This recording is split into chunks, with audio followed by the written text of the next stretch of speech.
मैं रामचंद्र वर्मा, एडवोकेट दाढ़ीवाला, संस्थापक अध्यक्ष model bar association Bhinga Shravasti Uttar Pradesh, मानववादी विचारक, राष्ट्रीय अध्यक्ष, Rashtriya Chetna Manch, fire brand speaker, leader 58 Shravasti Lok Sabha seat, जो भगवान बुद्ध की तपोस्थली है, जहां पर भगवान बुद्ध ने 24 वर्षा काल रुककर पूरी दुनिया को इंसानियत और मानवता का संदेश दिया था।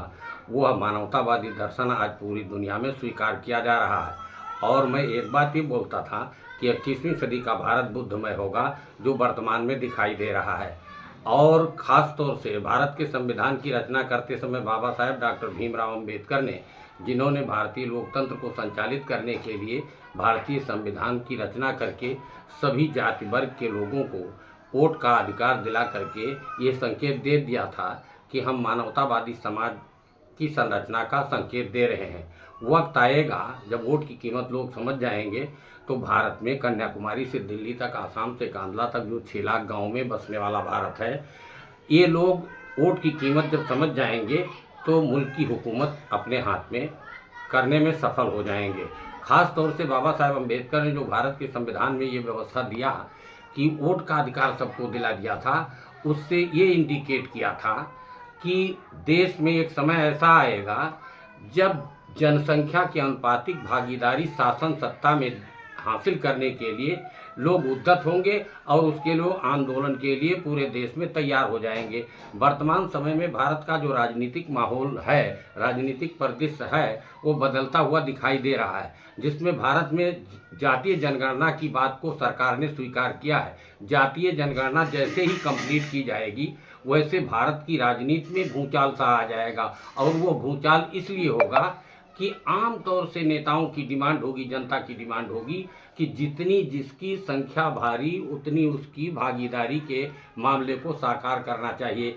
इस बात को पुख्ता तौर से बाबा साहेब अम्बेडकर ने कन्फर्म कर दिया था कि जब देश में जागृति आ जाएगी, उसके बारे में मुल्क की संसद के सामने जो बाबा साहेब डॉक्टर भीमराव अम्बेडकर की प्रतिमा लगी है, वो हाथ उठाकर इशारा करते हुए देश के लोगों को कह रहे हैं कि जब मुल्क की संसद पर कब्जा करोगे तब तुम्हारा राज बनेगा। तुम अपने लिए बेहतरी के लिए और अपने लोगों की बेहतरी के लिए और देश के लोगों के लिए मानवता पर आधारित समाज की संरचना करते हुए देश के विकास को सुनिश्चित करने में आप लोग सफल हो जाएंगे। ये कार्यक्रम भारत की भूमि पर वर्तमान समय में तैयार होता दिखाई दे रहा है।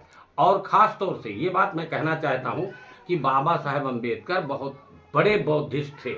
बौद्धिस्ट माने जाति धर्म भेद से ऊपर उठकर मानवता को मानने वाले थे, इसीलिए उन्होंने सबको वोट का अधिकार दिला दिया था। लंदन की कोलब्रुक कॉन्फ्रेंस में जो बहस हुई थी, उसमें महात्मा गांधी जी ये चाहते थे कि पढ़े लिखे लोगों को वोट का अधिकार मिलना चाहिए। बाबा साहेब अम्बेडकर ने कहा कि ये बात नहीं हो सकती। जो बालिग होंगे, किसी भी जात वर्ग के लोग होंगे, जो 17-18 साल की उम्र पूरा कर लेंगे, मतलब बालिग करार दे दिए जाएंगे, उनको भारत में, भारत की राजनीति में वोट का अधिकार दिया जाएगा। और उसे लंदन की गोलमेज कॉन्फ्रेंस में स्वीकार किया गया था, जिसे बाबा साहेब अम्बेडकर ने अपने आप में एक क्रांतिकारी सफलता हासिल करते हुए वह देश को बनाने के लिए जो सोचते थे, उसमें उनकी पहली सफलता थी। तो वो आज साकार होता दिखाई दे रहा है। जो जो देश में जागरूकता बढ़ती चली जाएगी, त्यों त्यों लोगों का हक, जो लोग मार रहे हैं वो हक नहीं मार पाएंगे, ये पक्का हो रहा है। और वर्तमान में जो chief justice of India Bharat के सर्वोच्च न्यायालय की कुर्सी पर बैठे हैं, उन्होंने बैठते ही बैठते ये बात कह दिया शपथ लेने के बाद कि मैं देश में कानून का राज कायम करने के लिए कायम करूंगा। भारत का संविधान सबसे सुप्रीम होगा।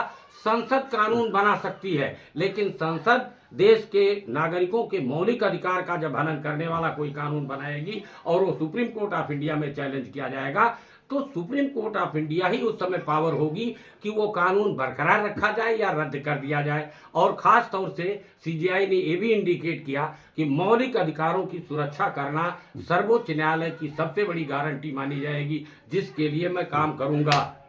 और